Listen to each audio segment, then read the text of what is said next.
Hey Sasha, good morning. It's Wednesday, should be the 19th of February when you see this. So hopefully getting back into the rhythm. I know this is not Military Wednesday, however, this week's a little off, so I apologize for that. I'm going to talk a little bit about my quiet time.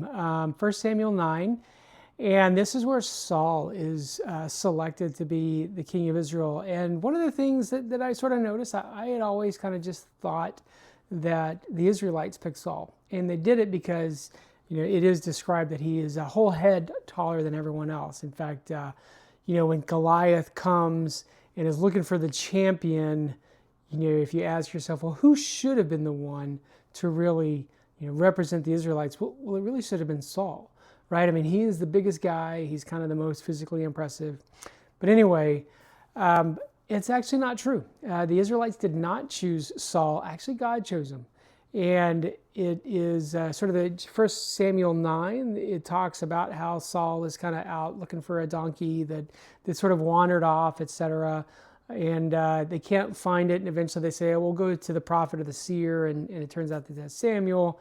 And just this, one of the ideas that I just picked up on was, man, God is working behind the scenes so much to just orchestrate this exact meeting at this exact time for Saul to be chosen and anointed.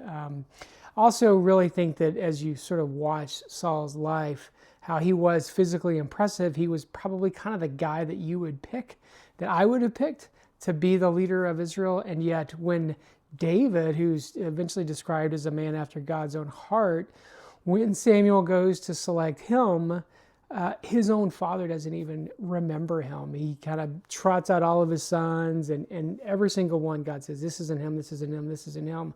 And Samuel eventually will say, okay, God, he'll ask Jesse, are there any other kids? And he's like, oh yeah, well, there's David. But, he didn't even consider him. And so, just this kind of a continual, I would just say, emphasis of God to really choose those who we would not normally choose, the people that are not the most impressive, but there's an internal quality to them. And I think with David, you eventually see it's really his heart, his zest, his zeal for God, which is really what sets him apart from anyone else, and what really is, I would argue, is probably the reason that he is selected by God, because of his heart for God, and for him always continually thinking about, what am I doing for God? Like, what can I do to glorify God? So anyway, a little bit of information there, just that Saul was not chosen by the Israelites, that he was actually chosen by God. And God really orchestrated a series of events. So, what's the point of all this? Just to realize that wherever you're at, God has a reason that you're there. Whether it's like Saul sort of wandering around trying to find this lost donkey, which had actually already found its way home, or whether you're a Calvin with a sprained ankle, with trying to figure out acro tumbling and ROTC and all this stuff, that there's a reason. And I don't know that we'll ever know all fully the reasons on this side of heaven, but God's got a reason for what he's taken you through.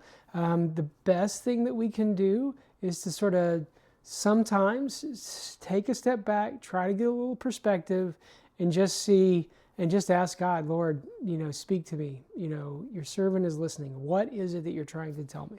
Anyway, hope this helps, and we'll try to get back on a regular schedule next week with maybe a little more Military Wednesday. Anyway, we'll talk to you later. Love you.